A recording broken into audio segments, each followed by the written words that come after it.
Hi, this is my first Substack video post.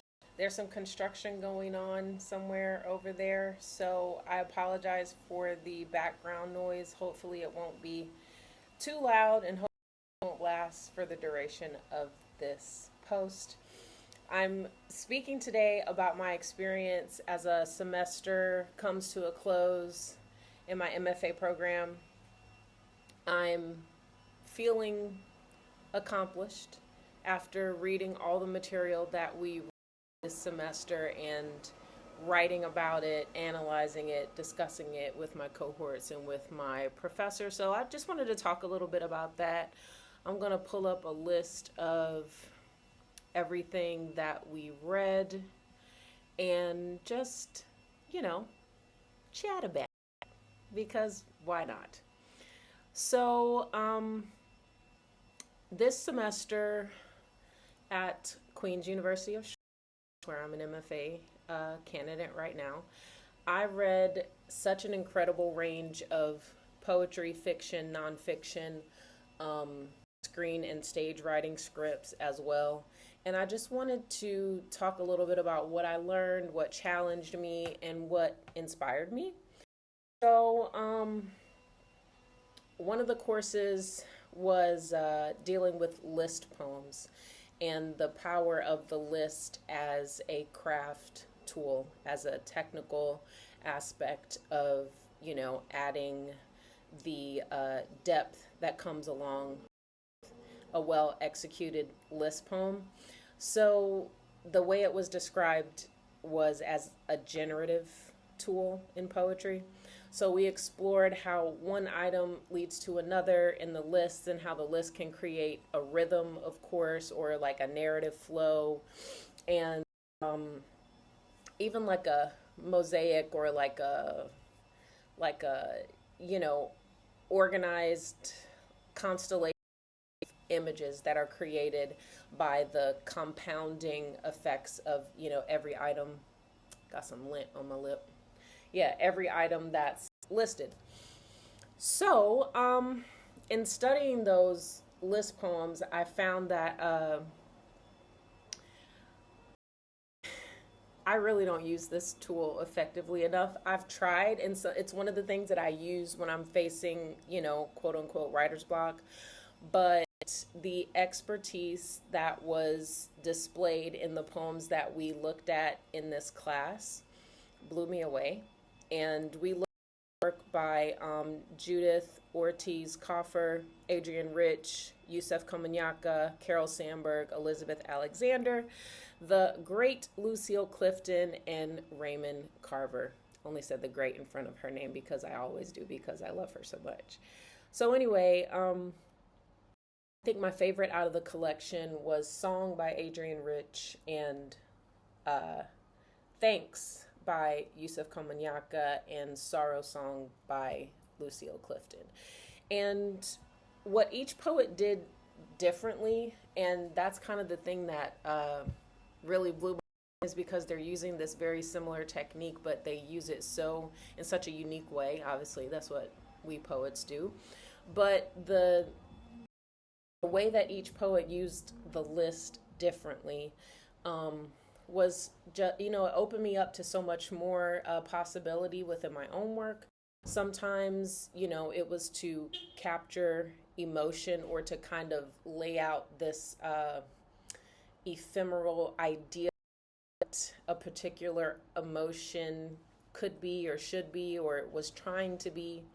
Sometimes it was to lay out a series of memories, and sometimes it was literally just to propel the piece forward and give it a certain energy on the page. I've experimented with using lists myself, obviously, and wow, I just, especially in Thanks by Komunyakaa, I found that this poem, the way he dealt with like evading, not evading, more, yeah, evading death, and how fate and chance and grace kind of, maneuver us through life, whether we like it or not. And with the setting being the Vietnam War, and him talking about this series of events that, one step this way or one branch out of place, or, and, if any of that were different, then he would not be alive, or maybe he would be, severely wounded or disabled from being wounded. But the little slivers of chance that came into play while he was serving in the Vietnam War are laid out so meticulously in this. It just makes you feel like that survivor's guilt.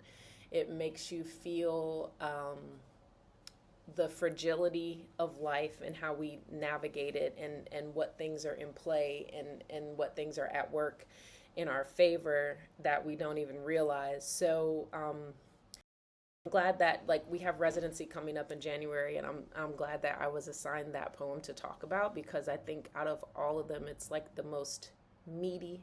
At least it was for me. And I would have been happy with Song by Adrian Rich as well. But Thanks is a little bit longer, and it gives me a lot more to work with as far as my analysis. So I'm super excited about that. But I just wanted to emphasize how crazy it felt to see on the page these amazing writers. Let me go to so it was crazy just to read these amazing writers in their use of this technique, a gazillion light years ahead of what I've ever done with it. And I commend poets who have used the list format to create something masterful. So if you're looking for examples of that, I'll put the names of the pieces in the comments. And let me go to next. Okay, so the next one was God. This book, I tell you what, a pain in the ass if I ever came across one, but had to finish it, had to plow through it. It was Timothy Steele's All the Funds and How You. It's a book about meter. I didn't want to read it. I didn't want to acknowledge its existence in the world. It was such a difficult read that I almost gave up. But it was a welcomed challenge, because coming from a spoken word background, it's like, who cares? The meter and the rhythm and the flow, it's in my DNA. Why do I have to learn about iambic pentameter and blah, blah, blah? So anyway, the whole book felt just like blah, blah, blah the whole time. I had to really slow down, no distractions, no music in the background. I had to take notes. I had to highlight. I had to use little sticky notes and look up words so I could understand the full meaning of like every other sentence. It was very frustrating, but digging into metrical technique and like looking at the relationship between meter and natural rhythm, it actually kind of like restructured my thought process and my position on the use of meter and what it allows a poet to do in, let's say, one line of poetry. So the amount of decisions that are made in one line of poetry, when you start to consider, the stress and the unstressed, and what meter can allow you to achieve when you approach it as a way of opening up your work instead of limiting your work. So of course in the assignment there was a lot of scansion examples, and another thing the book did, which kind of surprised me, was it opened up my understanding of scansion, and that obviously people aren't going to interpret scansion exactly the same, because people hear words differently depending on your accent, where you grew up. A particular dialect can affect the way that you interpret a line of poetry through scansion. So it wasn't just about the stressed and unstressed syllables. It was literally about my own interpretation of feeling the music of the language and all of the examples, noticing where the rhythm gave, a line or a stanza more meaning, more impact, more emphasis. And even in like free verse, which I write a lot of and have, in the past, I still write a lot of it and definitely have in the past, but having like an awareness of the meter can give a line a really hard punch and like unforgettable impact. I do that often without knowing that's what I'm doing when I'm writing a piece to perform it. So being able to digest this book slowly allowed me to put this lens over my past work and to have this kind of refreshed toolbox for my future work. And I appreciate that, even though it was definitely one of the toughest books that I've read in recent memory. So moving on. This was a fun class. We had to read debut poetry collections, and we read We Contain Landscapes, The Space Between Men, and Strange Beach. All of them have been, critically acclaimed, well regarded, well respected, brilliant collections. And as I'm thinking about the future creation of my own debut poetry collection, which is hard to even hear myself here after being in the, poetry, literary world, performing, creating, teaching for over 20 years. I have not published my own book of poetry. I found that these debut collections were so experimental, and they were jumping off the tradition and status quo and quote unquote normalcy. Every one of these collections pushed boundaries, and I was totally here for all of that. The way that I challenged everything related to playing it safe, everything that one would think a debut collection would aim to be, all three of these were like, hell no. And I appreciate it so much because it helped me feel grounded in my own journey, because I've never really been a rule follower kind of writer or poet especially.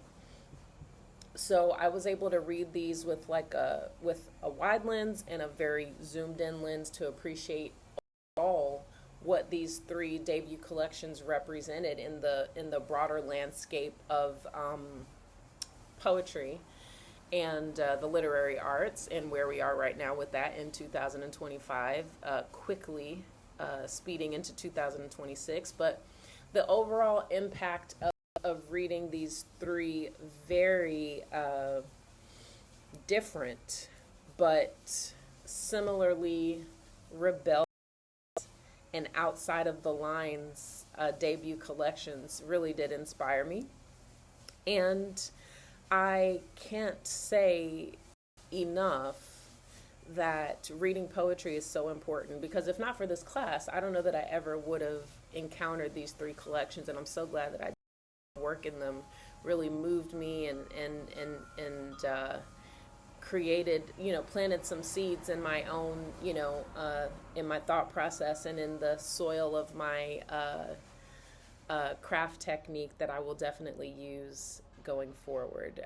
The next class was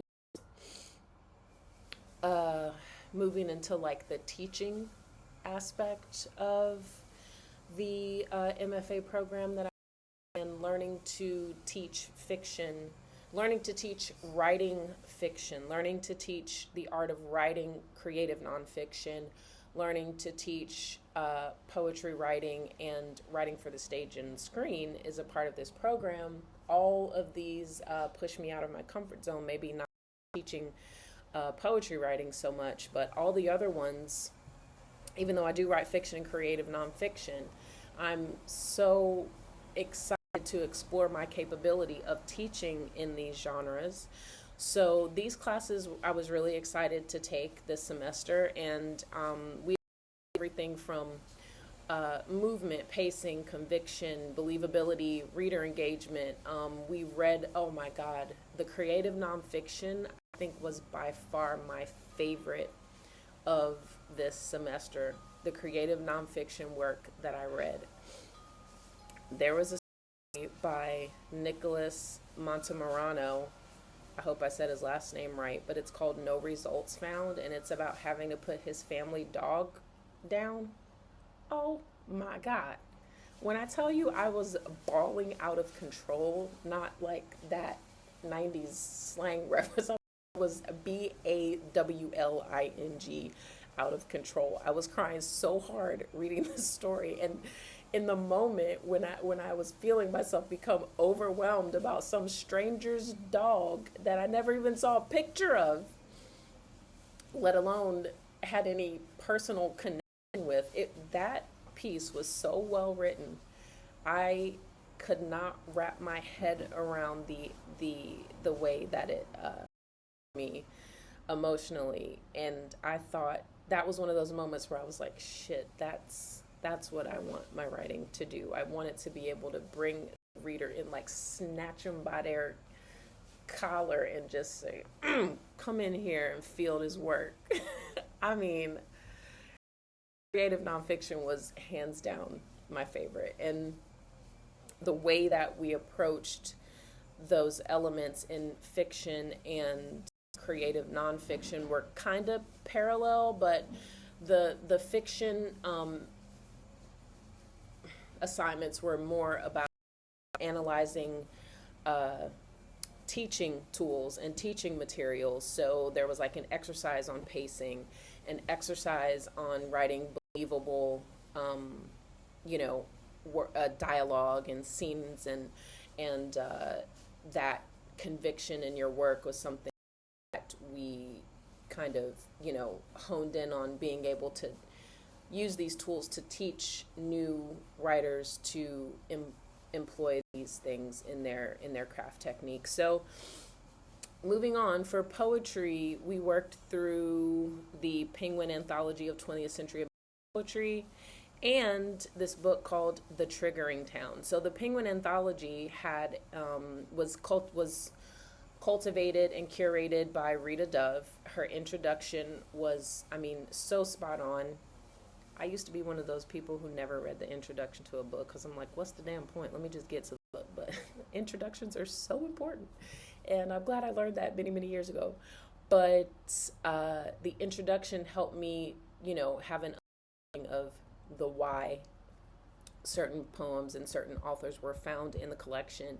And it also helped me to understand what goes into the process of selecting work for an anthology and how intensely smart and learned one has to be to take on something like that. So it just bolstered my respect and appreciation for Rita Dove that much more, as if that were even possible. I found, opening myself up to her explained process definitely made me, shake my head a lot while reading that introduction. Like, damn, everything that goes into that is, it's a huge undertaking and a huge responsibility and a huge labor of love. So that anthology really struck me in ways that I wasn't expecting, because I wasn't necessarily overly excited to read an anthology this thick of 20th century American poetry. So wrap your mind around a broad spectrum of writers that were included in that. One of the things that I love most about it is that every writer had a little bio before their selection or selections were introduced. So every bio included how, when, and where the poet died, if they had already died. I was so struck by these stories of how, when, and where these poets died. So many poets died of a heart attack in New York City that makes me really want to question my desire to live in New York City again, because I'm like, damn, this heart attack in New York City thing almost felt like an inside joke, because so many poets died of a heart attack in New York City. There are a lot of, besides, there were a lot of other, health related moments that were obviously exasperated. Does that mean like it was, hurried along and made worse by addiction, stress, that kind of stuff? So it was just interesting. There was not that many died peacefully at the age of 101 in their beds surrounded by all those who loved and appreciated them. There wasn't much of that at all. But The Triggering Town, what an amazing book about teaching poetry. It was so down to earth. It really resonated with my teaching style, with the way that I like to build community and relationships in a classroom among a group of students, with me like at the helm, and then eventually like watching from the sidelines once the empowered by their connection, their ability to work together, their ability to celebrate their independence and their capability as unique voices in writing.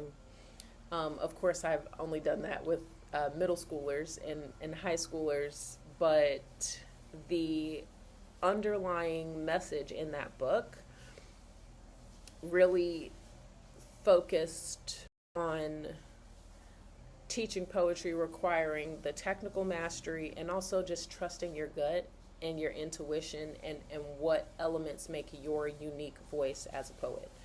So for stage and screen, we analyzed this play called Sweat by Lynn Nottage. It was really good. Reading the script was cool. I found a version of it on YouTube that I watched after I read the script, and I followed along to see like what little nuanced things they may have changed inadvertently or purposefully. But the play itself was really neat because we also had to read like the Breaking Bad pilot episode, the screenplay for Get Out and Lady Bird. And comparing Sweat with the Breaking Bad pilot episode, one of the things I noticed was that this time jump, this time variance in timeline was a really effective tool used in both. So with Sweat, you go back and forth and you get these scenes that lead up to this factory in this small town closing, and how it affected, people who work there, people whose families were, already struggling. And then when the plant shuts down, their lives just crumble and fall apart in a variety of ways. Have Breaking Bad, where, spoiler alert, you get the scene where Walt thinks that the police are coming for him. The RV is on the side of the road. It's been a crazy day, needless to say, for him and Jesse and their meth cooking operation in the middle of the desert in the RV. But then, this flashback leading us up to that moment, and how he got there from being a very, domestic, plain life living, high school science teacher genius who kind of missed the boat on his opportunity for worldwide notoriety in the field that he was an expert in, and then becoming this criminal mastermind who broke into the badness in grand form, of course. So reading these scripts really taught me how to balance storytelling, character development, and using visual elements, and putting the reader or the viewer in the middle of a scene, in the middle of a world, in the middle of a circumstance, and making it believable, and making that of jumping back and forth in the storytelling timeline something that the reader can sink their teeth into, as well as the plot and the characters. So that was really cool. And just to kind of close, I want to say that in the process of reading all this material, A lot of it I didn't list. I mean, it was so much damn reading, but I appreciated it. And since I'm unemployed, I had all the time in the world to do it.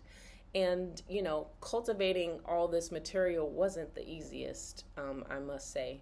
The 3 debut collections I had to buy on Amazon, but I was able to the library and free PDFs online and a lot of other resources that didn't require me to purchase a lot of it, but all was a task in and of itself. But it really did expand my own writing practice, understanding craft on multiple levels that I hadn't even thought of, and learning how to teach others and help others find their voice, because that's what I really love to do. That's what I really enjoy, is the process of communal writing and being at the helm of that, and helping young writers find what I found at a young age, and what led me to this point where I'm getting my terminal degree in creative writing and hoping to be a professor in the very near future and help other people become inspired through literature and creative writing. So the variety of the texts really made me aware of choice making. Every word, every syllable, the meter, line by line, page by page, the choices that we make are so important. And what a joy it is to have the ability to make choices that matter so much in our craft, because we're writers. I also realized that reading across genres allows you to, it generates ideas in ways that you never would have thought. Like that story, No Results Found. Go find that story and read it. Like, if you don't, go find that story and read it. I don't care if you hate dogs. Go find the story and read it. It's so good. But the thing that I took away most is that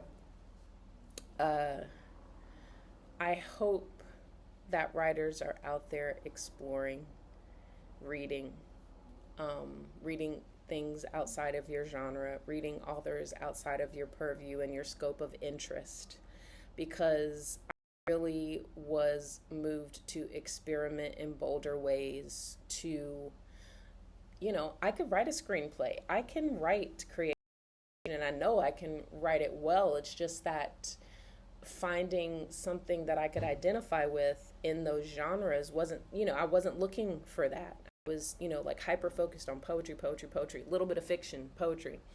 So yeah, I know this video got long, but thank you for. And if you're curious, I can share some of the exercises or poems that I mentioned. And yeah, that's it. I just wanted to get that out because it was just something on my mind today. So anyway, that's it.